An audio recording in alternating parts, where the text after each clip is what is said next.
nosso motivo, em primeiro lugar, seja sempre o Senhor, que seja em busca de uma comunhão com Deus e também para com os nossos irmãos. Amém? Feche seus olhos, vamos orar a Deus nessa noite. Senhor, como é bom estar aqui hoje. Como é bom estar aqui todos reunidos para junto adorarmos a Ti.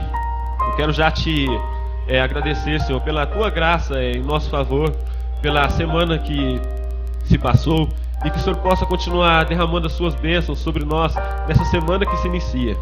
Que o Senhor possa falar conosco hoje através da Tua palavra, Senhor. Que o culto de hoje, assim como os outros, seja totalmente voltado para Ti. Que seja para a Sua glória e não para atender os desejos dos nossos corações, não para agradar os nossos corações, Senhor. Que o Senhor venha verdadeiramente falar conosco através da Tua palavra, para que saiamos daqui com o desejo de mudarmos, Pai, as nossas atitudes. Talvez possamos ter chegado aqui hoje, termos saído de nossa casa e chegado aqui com a nossa motivação errada de estar aqui. Mas que o Senhor nos ajude, que a nossa motivação, a nossa principal motivação de estar aqui seja por aquele que deu a sua vida por nós. Que o nosso relacionamento com Deus e com nossos irmãos seja assim como na Trindade, que reflete uma comunhão perfeita, Pai. Que o Senhor nos ajude em tudo isso. Que a nossa principal motivação seja sempre o Senhor e que seja tudo para sempre para a Sua glória, Pai. Eu oro em nome do Teu Filho amado Jesus Cristo. Amém. Nós devemos orar pela igreja do amanhã. Haverá um dia em que nós seremos só história. Nossos filhos e nossos netos. A nossa oração é que eles sejam melhores do que nós. Por isso nós oramos desde já pelos professores e pelos pais, para que não terceirizam aquilo que é de responsabilidade dos pais. Que dê continuidade lá em casa aquilo que as crianças têm aprendido aqui. Vamos curvar nossas cabeças, crianças, vamos orar. Pai bendito, nós já Te louvamos, já Te bendizemos, Maranata. Volte, Pai, volte. Mas Deus, enquanto esse tempo que estamos aqui, nesse tempo que se chama hoje, glorifica Seu santo nome através das nossas vidas. Que nós possamos caminhar em obediência. E isso é criar nossos filhos, ó Pai, na admoestação do Senhor. Nos ajude como os pais, como mães, avós, como família. Ajude os professores nesse momento, Pai. É que eu Te peço em nome do Seu Filho Jesus. Amém e amém. As crianças podem ir devagarzinho, cuidado para não tropeçar. Desde já eu peço que você abra a sua Bíblia. Lá em 1 João, capítulo 5, o verso 4.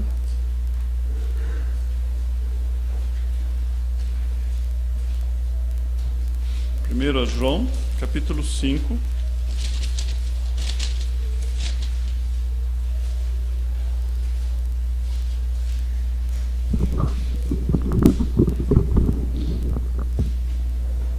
Nós começamos a semana passada uma série de mensagens, E intitulado Vencendo o Mundo. E quando falamos mundo, nós entendemos por mundanismo. O mundanismo tem entrado às portas da igreja, tem adentrado aos nossos lares, e a forma de Satanás trabalhar é sutil. A palavra de Deus, ela nos diz: não ignoreis o ardil de Satanás. Ele é sutil. 1 João, capítulo 5, verso 4, diz assim: porque todo que é nascido de Deus vence o mundo. E esta é a vitória que vence o mundo, a nossa fé. Pai bendito, nós Te louvamos, Te cultuamos essa noite. Ó Deus, nossos avós cantaram Maranata, ora venha Senhor Jesus. Nossos pais cantaram Maranata, ora venha Senhor Jesus, e nós cantamos. Ó Pai bendito, mas nós sabemos que se o Senhor não voltou ainda, os nossos avós e os nossos pais, aqueles que creram, já estão com o Senhor. Ó Pai, essa é a nossa garantia, essa é a nossa segurança.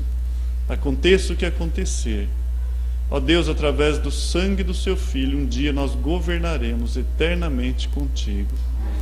Ó Pai, que isso possa acalentar o coração da sua igreja. A esperança, Pai, de vê-lo eternamente, face a face. Conhecê-lo, ó Deus, como o Senhor nos conhece hoje. Pai, mas enquanto nós estamos aqui, há lutas. A sua palavra diz que muitas são as aflições do justo, mas a sua palavra garante que o Senhor a livra de todos. A sua palavra diz que nós teríamos aflições no mundo, mas para nós não desanimarmos, para nós termos bom ânimo e olhar para Ti, que o Senhor venceu o mundo. Pai bendito, por isso nesse instante eu coloco a Roberta diante do seu altar. Ó Deus, sê com elas, ó Deus, com o Sandro, com aquela família, e as pessoas que estão enfermas, ó Deus, os seus filhos e filhas, que o Senhor use, Pai, essa enfermidade para a glória do seu santo nome, ó Deus. Que o Senhor redunde o mal em bem, que o seu nome seja glorificado sempre e sempre. Nós suplicamos pela sua graça, contamos, ó Pai, essa noite. Daqui a pouco estaremos indo embora para os nossos lares. Pai, mas se não for um ato da sua graça, nós sairemos tal qual como entramos. Por isso suplicamos, ó Deus, fale aos nossos corações. Fale, ó Deus, para que nós possamos sair, colocar em prática e as pessoas possam ver aquilo que somente o Senhor pode fazer. Nós te louvamos e te bendizemos em nome do seu Filho Jesus. Amém e amém.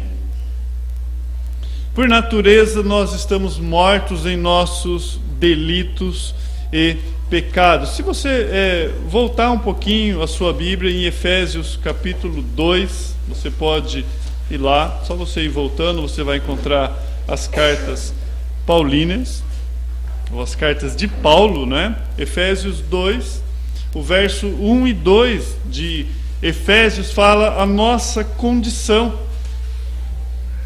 Efésios 2, 1 e 2, alguns conhecem até de cabeça.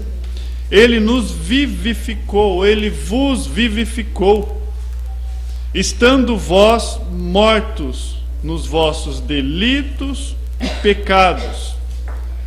Então nós estávamos mortos e Ele, Jesus Cristo, foi Ele quem nos deu vida. Ele mostra a nossa condição, a forma como nós estávamos, nos quais outrora andaste segundo o curso deste mundo, segundo o príncipe da potestade do ar, do espírito que agora opera nos filhos da desobediência. E aí ele vai continuar falando que era a inclinação da nossa carne, mas Paulo fala a nossa condição. Nós estávamos mortos em nossos delitos e pecados. Então, por natureza, a carne, Paulo vai falar isso lá em Romanos capítulo 4, que a carne não glorifica a Deus. Não glorifica.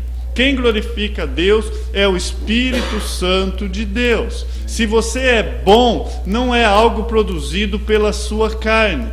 Porque bondade não é um fruto da carne, bondade é um fruto do Espírito. Se você pode amar, é porque Ele te amou primeiro, porque amor é um fruto do Espírito. Fidelidade, mansidão, domínio próprio. Moisés foi o homem mais manso que se pôde conhecer, mas Moisés foi pego exatamente perdendo a paciência. Por isso que ele não entrou na terra prometida.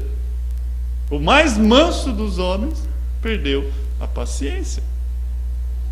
A carne para nada aproveita. Toda carne é como a relva. Queima, ela seca. E a flor é como é a glória do homem. Aquilo que ele aparece é a flor dessa pequena erva. A erva morre, seca e a sua glória vai junto. Assim é toda a humanidade. Agora, nesse tempo que se chama hoje, a palavra de Deus vai falar que nós estávamos mortos, mas Ele veio e Ele nos vivificou, Ele nos deu vida. Deus, Ele não reforma. A religião, ela tenta reformar o homem. Ela pega um catálogo, ela traz um livro de coisas para você fazer, o estatuto e regras, e você deve obedecer aquilo, e acabam esquecendo da própria Escritura, e acabam esquecendo da dependência do Espírito Santo de Deus. A palavra de Deus não muda, e é ela quem tem poder. Dizer João 3,16 para uma pessoa não serve de nada se não houver poder de Deus nessas palavras. Porque Deus amou o mundo de tal maneira que deu seu Filho unigênito para que todo aquele que nele crê não pereça. Se Deus trabalha naquele coração, aquela pessoa ela tem consciência, porque o Espírito Santo trabalhou, e ela vai entender que ela está perecendo, está indo para o inferno. Porque o Espírito Santo é Ele quem convence do pecado, da justiça e do juízo, e Deus já foi adiante de nós, foi trabalhando nessa vida, e quando Ele entende que agora Ele não vai mais perecer, mas que Ele vai ter a vida eterna, João 3,16, sim, se torna poder. Agora, nós continuamos nessa situação, e é interessante que nós nascemos debaixo do pecado. Por causa de um homem, os seus filhos não herdaram a salvação. Seus filhos herdaram o pecado de você. Através de um homem entrou o pecado no mundo. E a primeira coisa que você vai mais dizer para ele é não. Não, não, não, não. Não, ó. Você já viu um pai falando para um filho: parabéns, você nasceu, onde você aprendeu isso? Nossa, maravilha, de novo. Ó, você não vê, por quê? Coloca um brinquedo e duas crianças, pronto, você sabe a origem do pecado, está ali. E no decorrer do tempo, isso só muda, até que Deus nos torna graciosamente, como foi bem dito ali, como foi citado o versículo sobre a graça, Efésios 2, 8, 9, pela graça sois salvos.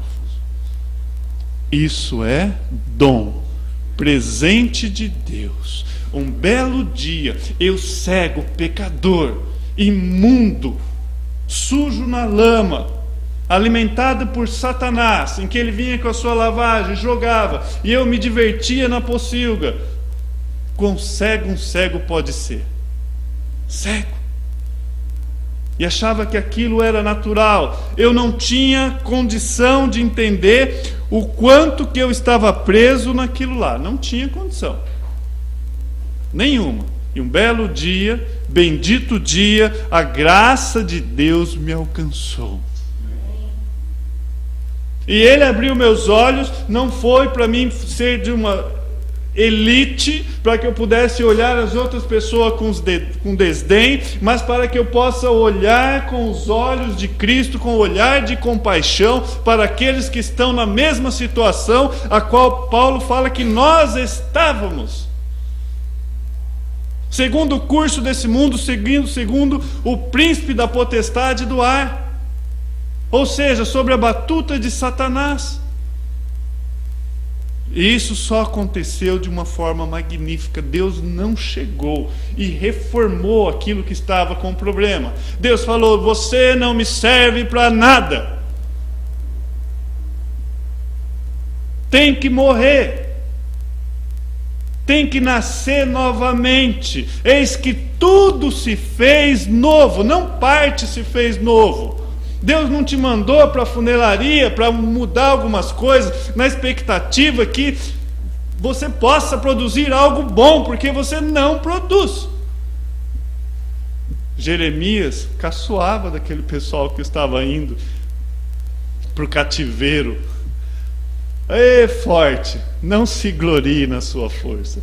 O sábio, não se glorie na sua sabedoria também não. O rico, não se glorie na sua riqueza, não. A palavra de Deus vai falar que aquele que se gloria, gloria no Senhor. E Deus chega e Ele nos salva e Ele nos dá vida, é gerado novamente. Foi o que aconteceu lá em João 3, em que Jesus explica para Nicodemos, já corta Nicodemos, bom mestre Nicodemos, tem que nascer de novo. Simples assim. Tem que nascer de novo.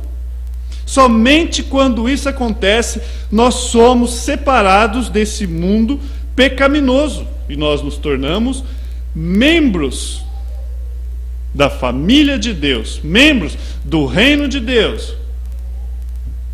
Em 1 João 5,4 é o que João fala, que nós lemos, porque todo que é nascido de Deus vence o mundo. Poder, pronto, pode ir embora, vamos embora, acabou o culto. Já sabemos. Você quer vencer o mundo? Como que vence o mundo? Nascidos de Deus. Amados, não há crescimento se não há nascimento. Não há. Quantos pais são iludidos? Os filhos passam anos ali na igreja e às vezes ele encontrou um conceito moral, um comodismo ali, porque para ele pode ter vários N motivos para obedecer os pais. Entre um deles é porque aquilo é bom para ele, não causa encrenca. Eu sou elogiado pelo meu pai, bom filho, né? E pode nos enganar por anos. Necessário vos é nascer de novo. E nada como um dia após o outro, e uma noite no meio, para mostrar um fruto também do Espírito chamado fidelidade. Perseverança é uma das marcas do crente. Nós falhamos, mas nós somos levantados pelo próprio Deus para a glória de Deus. Nós reconhecemos nosso erro. Davi, quando o profeta chega diante dele e coloca diante dele o seu erro, ele entende que é Deus falando com ele. Ele não pergunta para Davi: quem te contou isso? Se você tem provas. Naquele momento, olha a diferença de uma pessoa que Deus, o próprio Deus, chama um homem segundo o seu coração. As palavras de Davi é: somente contra ti pequei. Não que nós não falhamos, mas na regeneração, quando nós somos nascidos de novo, é diferente a forma em que se levanta do erro. Não é por causa da vara do pai, não é por causa dos berros do pastor, não é o medo da salinha do pastor. A mudança é real e genuína, é o Espírito Santo falando no coração. Olha, é o temor ao seu Deus, é o temor. A regeneração não é apenas uma reforma, uma religião ou uma educação, conforme Nicodemos vai descobrir, conforme Nicodemos descobre lá em João capítulo 3. Antes, é a ressurreição dentre os mortos, é uma recriação. Você estava morto, e agora você responde ao Senhor seu Deus. E isso é magnífico. Porque não é uma adoração em que você vai por osmose, em que todo mundo está te empurrando. Nós prestamos culto consciente ao nosso Deus, porque o nosso Deus é pessoal.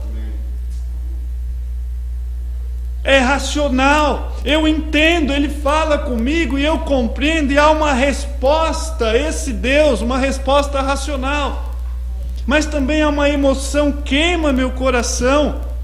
Quando eu louvo Maranata, ora venha Senhor Jesus, porque nosso Deus, Ele é emocional, Ele é pessoal, e Ele trabalha no meu coração. E nós podemos adorar porque Ele fez algo por nós. E nós podemos levar uma vida que glorifica ao nosso Deus. Não é uma reforma, Deus não reforma, Deus transforma. Não há reforma, não. Lá na carta 2 Coríntios 4,16, Paulo fala assim: por isso não nos desfalecemos, mas ainda que o nosso homem exterior se corrompa, o interior, contudo, se renova de dia em dia. Esse corromper que ele está falando, não é aquilo que você vê lá em Brasília, corrupção, não. Esse termo é usado lá quando aponta para Cristo, que o seu corpo não viu corrupção no sentido de se deteriorar, dos vermes comer. Paulo está falando, você está morrendo externamente, mas o seu interior se renova de dia em dia. Amados, se Deus permitir que eu tiver 95, 99 anos, ou 100 anos como pai do Benigno, né? E consciente, você passa lá, ele está varrendo a calçada lá e conversa com você ainda, 100 anos. Eu quero sair lá fora, olhar para o céu e falar, falta muito? Está chegando? Senhor, eu quero te ver. Eu quero te ver. Ou fazer igual o Dr. Lloyd Jones, né? A igreja orando por ele, e ele enfermo, já bem velhinho, ele chama a esposa dele e cochicha, fala para a igreja parar de orar por mim, fala para eles parar de me impedir de ver o meu Senhor. Tal era a confiança dele. Eu quero ver meu Deus, já fiz o que eu tinha que fazer. Entrega a batuta para outra. A regeneração é um acontecimento sobrenatural que nos tira, que nos remove da esfera do mundo onde Satanás reina e nos coloca na família de Deus. O feitiço da velha natureza é desfeito, a fascinação do mundo perde o seu apelo. Eu gostei desse termo usado, é como se fosse uma feitiçaria, aquelas pessoas estão cegas. Você estava cego. Eram os apelos do mundo, tinha poder sobre você. Se o seu problema é dinheiro, a pessoa sabe que você se corrompe por causa de valores e bens materiais, é dinheiro que ela vai te levar. E ela vai cuidar, e ela vai ter poder sobre você porque ela tem o dinheiro. Mas a partir do momento que o seu problema não é mais dinheiro, ela perdeu todo o poder, ela não tem mais o que fazer. Entende? Você vai falar, não. E é isso que Deus faz conosco. É ali que você derrota Satanás. É aí que você entende que a palavra de Deus fala, Tiago fala, sujeitai-vos a Deus e resistir ao diabo. Tem gente que pensa que resistir é pôr uma luva de boxe. Pode vir. Sabe o que é resistir? Não. Aqui não. Não. Também não. Passo para lá. Também não. Não vou falar obrigado, né? Não, obrigado. Se não é obrigado, não. É não. Isso é resistir às coisas do mundo. Isso é vencer o mundo. O coração daqueles que são renascidos de Deus passa por uma mudança tão radical, que elas tornam nova criatura. Possui uma opinião diferente quanto ao pecado, quanto ao mundo, quanto às Escrituras. É notório. É comum hoje ver igrejas cheias de pessoas vazias, em que o púlpito se tornou um divã de psicologia, em que é somente psicologia que vem do púlpito,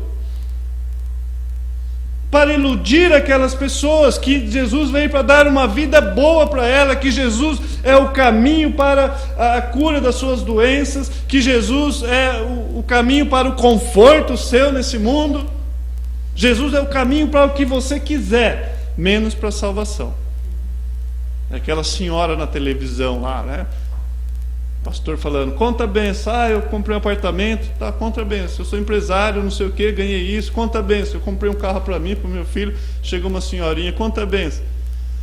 A benção é que Jesus me salvou. E eu tenho orado para que minha família venha junto. E o pastor falou, que bonito, agora conta a benção. Como que é deturpado? Um coração redimido, um coração transformado. Nós temos uma opinião diferente quanto a isso. Nós combatemos esse tipo de heresia. Nós odiamos o pecado e anelamos fugir dele. Tem algo que você deve odiar nessa vida. Não é o seu irmão, não é seu vizinho que varre a sujeira para a sua calçada. Não é para aquele camarada que te fechou na rua. Odeia o pecado porque ele te afasta do Senhor teu Deus. É o pecado que quebra a comunhão. E não tem prejuízo maior. Não é as pessoas descobrir que você errou que é o seu prejuízo. Davi sentiu tanto a sua falta que ele estava sendo apedrejado. O general falou: quer que eu mato esse cão morto? E eu já passo a espada na cabeça dele. Davi falou: pode tacar essas pedras porque eu mereço. Porventura é Deus que está fazendo isso, ainda é pouco. Sacrifício de louvores não aceitável. Ele não sentia que ele podia chegar na presença de Deus mediante o seu pecado. O pecado deveria fazer isso conosco. Não preocupação do que meu vizinho vai dizer ou que a igreja vai falar, mas que eu estou perdendo comunhão com o meu Deus. Esse é o maior prejuízo que eu posso ter. Porque o maior presente que Deus dá para nós não está nessa terra, não está nesse universo. O maior presente de Deus é Ele mesmo. Na sua presença, delícias perpétuas, diz o salmista. A teologia quer dizer: se o céu é lá em cima, Nova Jerusalém aqui embaixo, que diferença faz se eu estiver na presença do meu Deus eternamente? Eu sei que é bom, perfeito e agradável eternamente com o meu Deus. Essa transformação faz com que nós odiamos o pecado.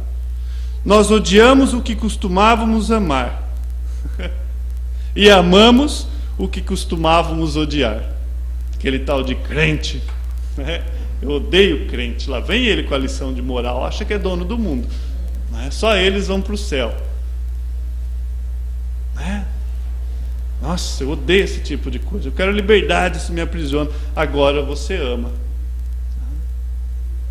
Mas você amava o pecado, agora você odeia. E os amigos passam lá em frente de casa: Fonfó, vamos? Não. Não vou. Como foi lido no início do culto: alegrei-me quando me disseram: vamos à casa do Senhor. E era tão bom quando as crianças cantavam, né? Quando eu era criança: alegrei-me quando me disseram: vamos à casa. Não era assim, tia Ângela? O servo do Senhor. Tão bom, não é? Alegrei-me. Mas hoje tem pessoas que é aquelas que têm que estar puxando ou empurrando. A nova natureza te dá o desejo de estar na casa de Deus, não porque tem um pregador famoso, não porque tem um show, ou porque tem um coral, ou porque tem uma banda. É um momento em que você vai estar reunido com o povo de Deus. É uma pré-figura das pessoas que estarão eternamente com você. Ansioso espero a sua volta, em que junto estaremos. E você vem na igreja e você tem prazer em estar com o seu irmão. E você deveria, ao invés de reparar o seu irmão, você se curvar e falar: eis-me aqui, o que eu posso fazer para você? Porque eu aprendi com o meu mestre, eu estava com ele e estou com ele. Aquele a qual diante eu estou me ensinou que eu vim para servir e não para ser servido. O meu egoísmo, a minha velha natureza que apontava para mim, para o meu ventre, os meus desejos foram pregados lá na cruz, no madeiro. Agora, não mais eu vivo, mas Cristo vive em mim. Eu tenho a mente de Cristo, eu tenho sentimentos que ouvem Cristo Jesus, e Ele me dá poder, e Ele me dá esse amor de olhar para o meu irmão: eis-me aqui, o que eu posso fazer por você? A regeneração, a transformação faz com que você não vá na igreja para assistir o culto, porque culto não se assiste, culto se presta. Eu vou lá para prestar culto ao meu Deus, eu não vou ver um show. Anseiam conhecer a Cristo e viver para agradá-lo. Você tem um desejo de conhecer o seu mestre?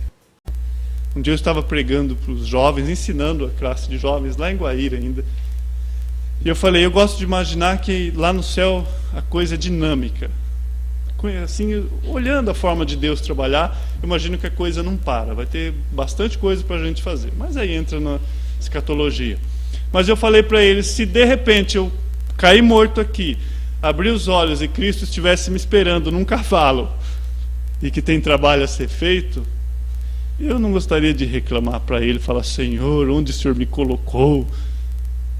Mas seria tão bom se Deus permitiu eu dizer, foi uma honra te servir. Foi uma honra e fiz tão pouco. Poderia fazer tanto mais. Poderia fazer bem mais.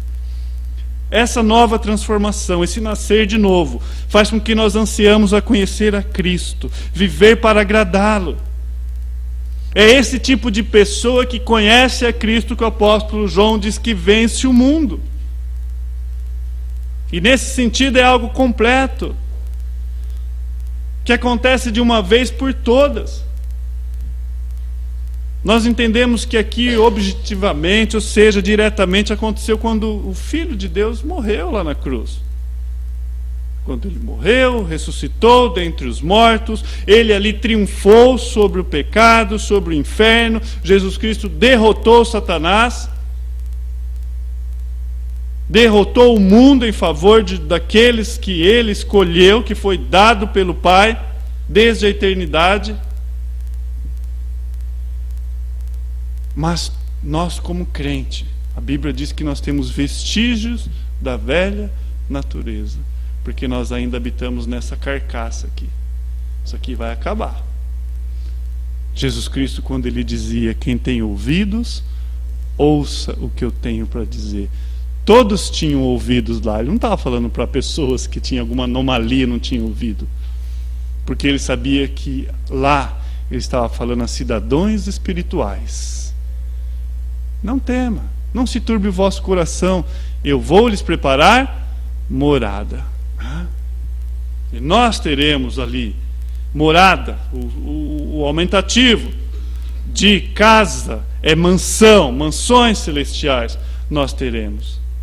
Agora, nesse aspecto subjetivo, este ato acontece na vida de pecadores que são feitos participantes do grande ato expiatório de Cristo, ou seja, nós estamos em Cristo. Foi vencido ali na cruz, mas Ele nos deixou poder. Ele foi quem nos disse que Ele venceu o mundo e nós deveríamos olhar para Ele. A palavra nos garante, o pecado agora não tem mais domínio sobre vós. Você é livre. Sabe aquele cachorro que era tão acostumado na coleira, que ficava dando volta lá, né? E aí o dono soltou a coleira e ele continuou dando volta? Tantos anos preso, tem muito crente que vive preso naquilo que Jesus já libertou muito tempo. Amados, vai nessa fé.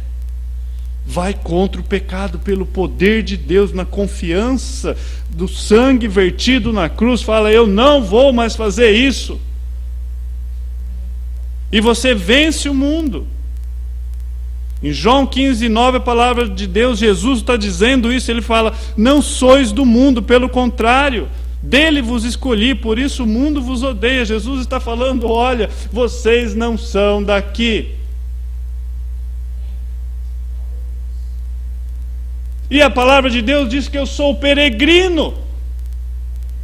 A palavra de Deus diz que eu sou forasteiro, eu não preciso mais que isso. Paulo fala aos Filipenses que a nossa pátria está lá no céu, nós somos concidadãos celestiais. E por que eu vivo nessa terra grudado no chão como chiclete que se pisa em cima, como se eu fosse viver eternamente aqui? Preocupado com a minha aposentadoria, preocupado com o futuro, que você acha que termina aqui. Levanta os seus olhos e transcenda, nosso futuro é a eternidade com Deus. Preocupado tem que ter aquele uma eternidade distante de Deus, lá no inferno. Esse sim deveria estar preocupado. Por causa da morte de Cristo, o povo de Deus foi arrancado do reino deste mundo e dado a Cristo, ao reino dos céus. Por meio de Jesus Cristo, nós vencemos o mundo, vencemos a carne, vencemos o diabo. Paulo fala isso João fala isso lá na sua carta, 1 João 2,13, ele fala: jovens, eu vos escrevo porque vós têm vencido a Satanás, vocês têm vencido o maligno. Somos vitoriosos porque nós pertencemos a Cristo, vencemos porque somos do vencedor. Quando nós assimilamos isso, nós entendemos que nós estamos em guerra com o mundo, sim, com o mundanismo, mas você não é vitorioso porque você é um grande guerreiro, não, mas porque nós pertencemos àquele que já triunfou, Jesus Cristo, Filho de Deus. É Ele quem vai adiante de nós. Vencer o mundo é uma batalha diária. E é isso que João nos recorda. Quem é que vence o mundo? Ele fala, senão aquele que crê no Filho de Deus. Está em 1 João 5,5, ele fala isso. Ele usa o tempo presente. Vencemos o mundo porque pertencemos àquele que venceu. E contamos com a graça do seu Santo Espírito. Amados, a minha oração é que as pessoas que venham a essa igreja sejam movidas pelo próprio Espírito Santo de Deus. Lá onde eu não estou, lá onde você não está, lá naquele momento, algo incomoda aquele cidadão, aquela cidadã, um desejo de buscar, algo que é maior do que ele, uma sede que não é essa água natural que vai saciar, algo está dizendo: venha, falando, levando essas pessoas, conduzindo como um pastor chama pelo nome: vem, vem. A única segurança que nós temos no mundo tão confuso, de tantas vozes, tantas placas, tantas igrejas. Hoje você tem religião de todos os gostos e sabores, pregadores a você escolher no YouTube. Qual a segurança que eu tenho? Eu só tenho uma: as minhas ovelhas ouvem a minha voz. Eu dobro o meu joelho: Dorian, vem, vem por aqui. Senhor, misericórdia, me ajuda, porque estão falando isso por aqui, por aqui. Quando alguém é nascido de novo, ele começa a vencer o mundo. É natural. No entanto, o crente ainda é atraído pelo mundo por causa do pecado que permanece nele. A Bíblia chama essa atração remanescente, que é o final, de carne. É isso que ela chama de carne. Assim, enquanto temos de aguardar, né, a volta de Cristo, ou estarmos com Ele.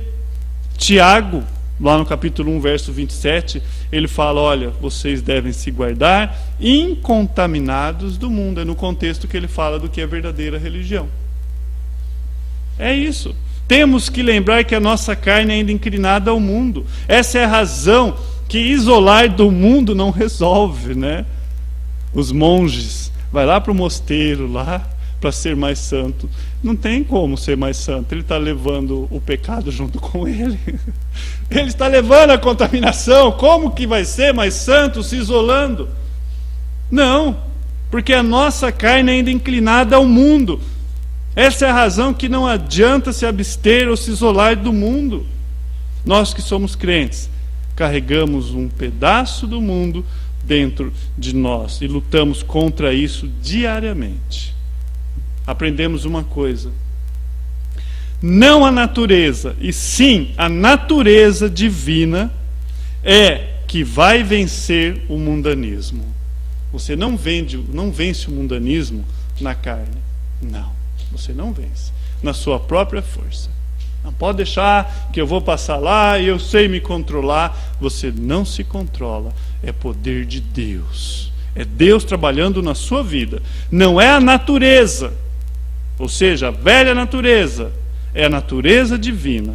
Os crentes têm pela graça essa natureza.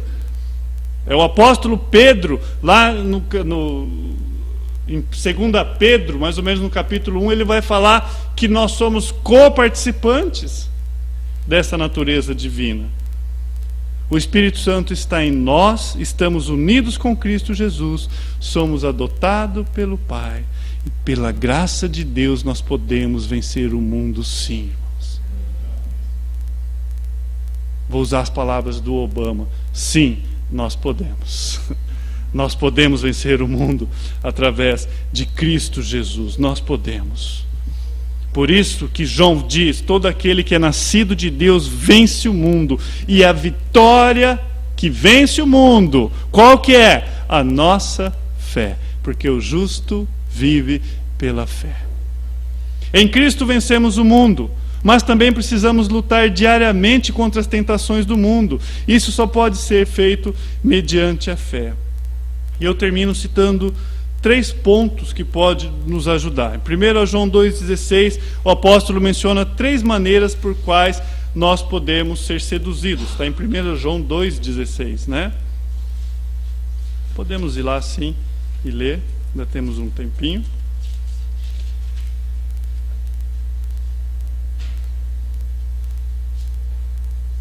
O verso 15 anterior de 1 João 2 diz assim: não ameis o mundo nem as coisas que há no mundo. Se alguém ama o mundo, o amor do Pai não está nele. Amados, essa luta é tão constante que nesse exato momento pode haver pessoas que estão pensando em quê? No mundo. Entende? Mas será que não vai acabar nunca? Eu quero dar tempo de assistir o Fantástico. É assim? Que luta que é isso? Não ameis o mundo, Jesus fala, nem as coisas que há no mundo. Se alguém amar o mundo, o amor do Pai não está nele. Porque tudo que há no mundo, aí ele fala 3 coisas: a concupiscência da carne, concupiscência dos olhos e a soberba da vida. Isso não vem do mundo, do Pai.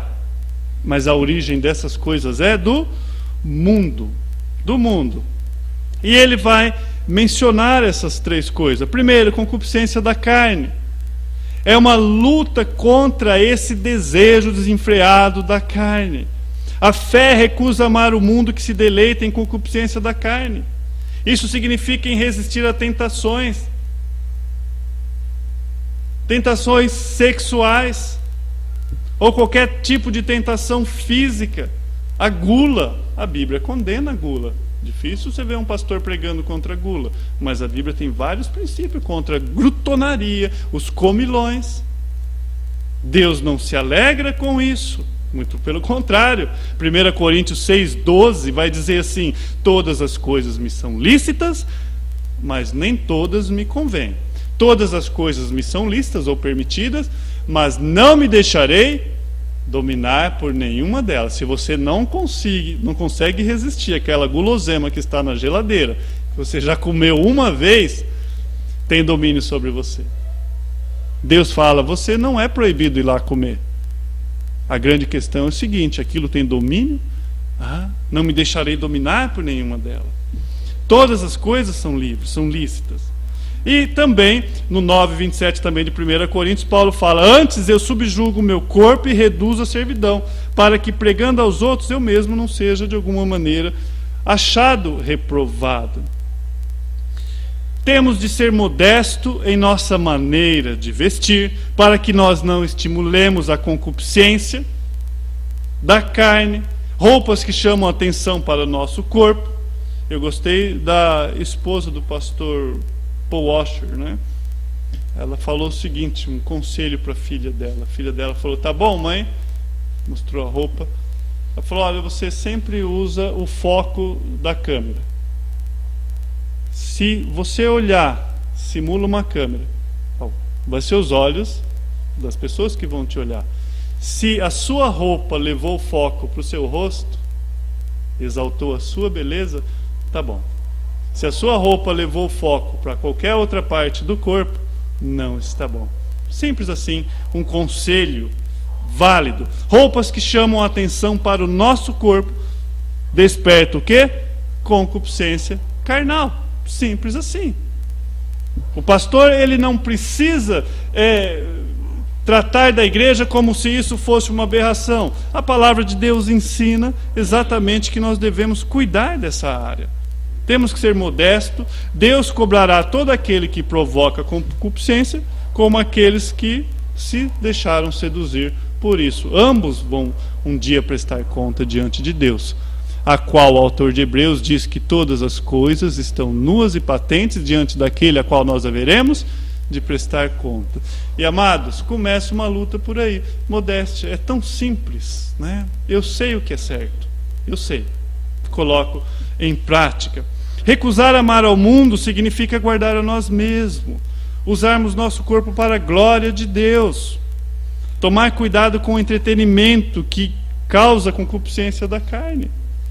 E nós temos que perguntar: toda forma de entretenimento, eu posso orar por isso? Isso glorifica a Deus? Ou desperta a concupiscência da carne? Passa no teste de Filipenses 4, ou seja, verdadeiro, justo, amável, de boa fama? Faça essas perguntas. A fé, ela recusa amar esse mundo perverso. Em vez disso, ela vai atentar àquilo que Paulo fala em Romanos 13, 14. Revistam-se do Senhor Jesus Cristo e não fiquem premeditando como satisfazer os desejos da carne. Eu usei a NVI aqui propositalmente. Paulo está falando: se você estiver buscando encher-se de Cristo, você vai vencer o mundo, porque você não vai estar pensando, premeditando como satisfazer a carne. Em segundo, concupiscência dos olhos. Satanás, ele trabalha para envolver os nossos olhos em coisas mundanas. E ele vai falar: não tem problema quanto a isso. Onde está escrito que Deus disse que você não pode assistir esses filmes que quebram os seus mandamentos? Ele usou esse argumento lá no paraíso. Ele não quer que você saiba a verdade. Ele vai falar: Deus não é tão severo, tão legalista que vai proibir. Amados, nós somos livres. Assista a sua televisão como quem administra e não como quem é administrado. Vá na internet com os olhos de Cristo. Você fala: eu posso orar por isso aqui? Eu poderia usar isso para edificação? Satanás está usando esses argumentos desde o paraíso. Ele sabe que o tempo é curto e ele vai fazer qualquer coisa para atrapalhar tudo aquilo que glorifica a Deus. Ele vai fazer isso. Hoje, ele traz isso de bandeja dentro do nosso lar. Hoje, Satanás torna esse fruto ainda mais tentador. Ele pega e traz lá dentro dos nossos lares, e nós devemos nos atentar. O que nós estamos assistindo, o que nós estamos deixando entrar dentro dos nossos lares e levando para os nossos filhos.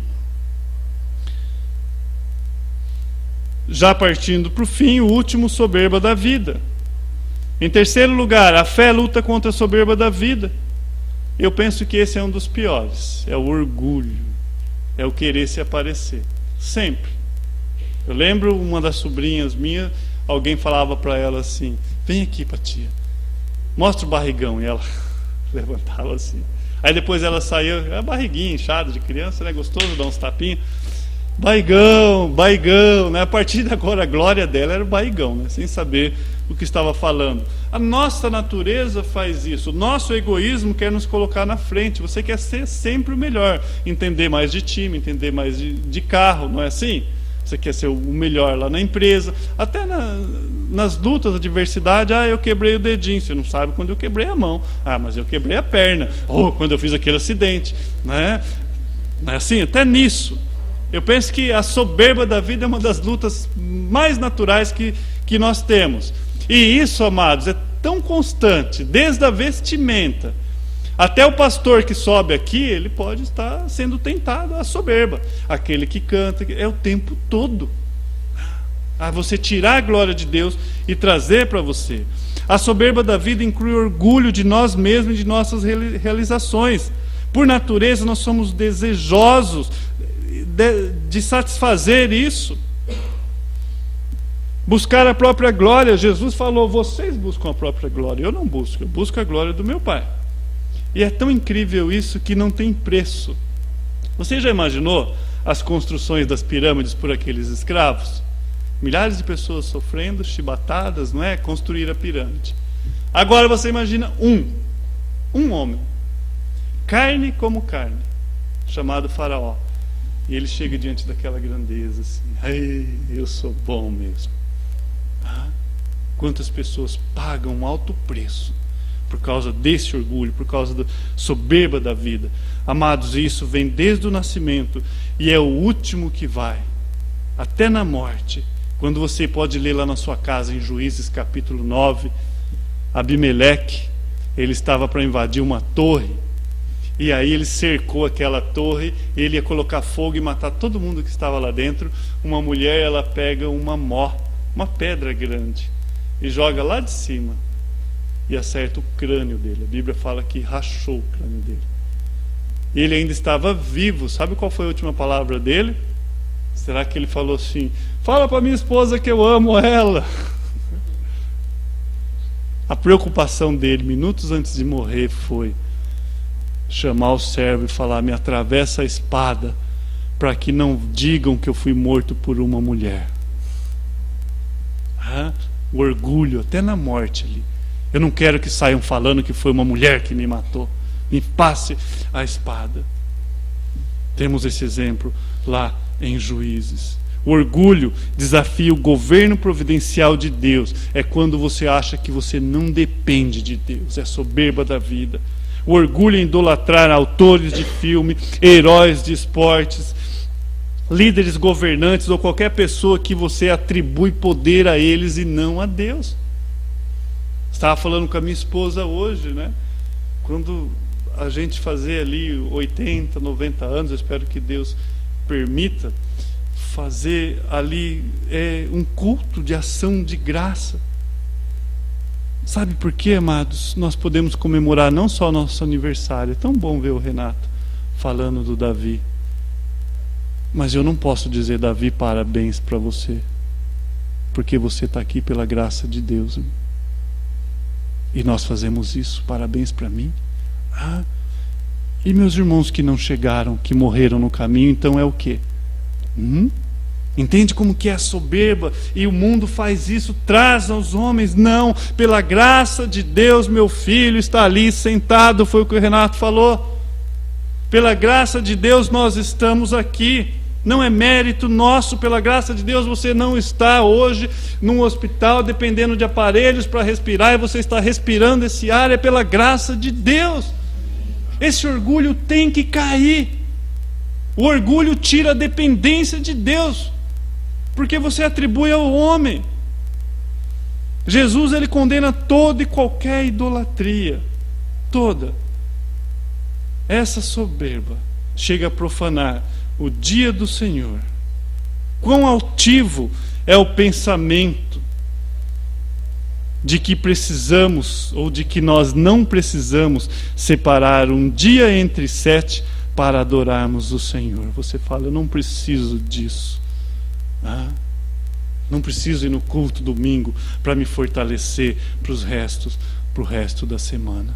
Isso é altivez, isso é orgulho. É você achar que você sobrevive algum segundo sem a ajuda de Deus, sem a comunhão com Ele e com os seus irmãos. E amados, isso é vencido somente pela fé. Vamos curvar nossas cabeças, vamos orar essa noite. Pai bendito, a começar de mim, ó Deus, o Senhor nos ensina a termos temor e tremor diante de Ti. Ó Pai, muitos lugares hoje é chamado de igreja, mas nós não vimos a santidade que o Senhor requer da sua igreja. Ó Deus, exemplo disso nós temos Ananias e Safira, que o Senhor deixou como exemplo de que o Senhor não está brincando quanto à santidade. Ó Deus, por graça, Pai, por graça, cada dia mais nós possamos estar na contramão de todo esse sistema maligno. Ó Pai, porventura hoje o Senhor volte, o Senhor encontre uma igreja adornada, servos e servas fiéis no seu caminho. Ó Pai, se o mundanismo tem tirado o foco de Te servir, se o mundanismo tem entrado a corações, a começar do meu, mostre-nos, ó Deus, para que haja reais mudanças. Ó Deus, o Senhor já nos ensinou que o Senhor nos deu poder. E essa noite o Senhor vem e fala: o que está esperando? Marche, siga. Nos ajude, ó Pai, a seguir e trilhar esse caminho da santidade. essa semana, Pai, quando colocarmos nossos olhos naquilo que não devemos, quando formos confrontados com aquilo, Pai, que muitas vezes chega a ser blasfemo contra Ti, que nós possamos lembrar que o Senhor falou conosco essa noite, que nós possamos buscar a santificação, que sem ela, Pai, é impossível estar na Sua presença. Nos ajude. Obrigado por mais essa porção da Sua palavra. Bendito seja o Senhor eternamente. Em nome de Seu Filho Jesus. Amém e amém. Louvado seja Deus por mais essa porção. A comunhão faz parte do culto. Amém?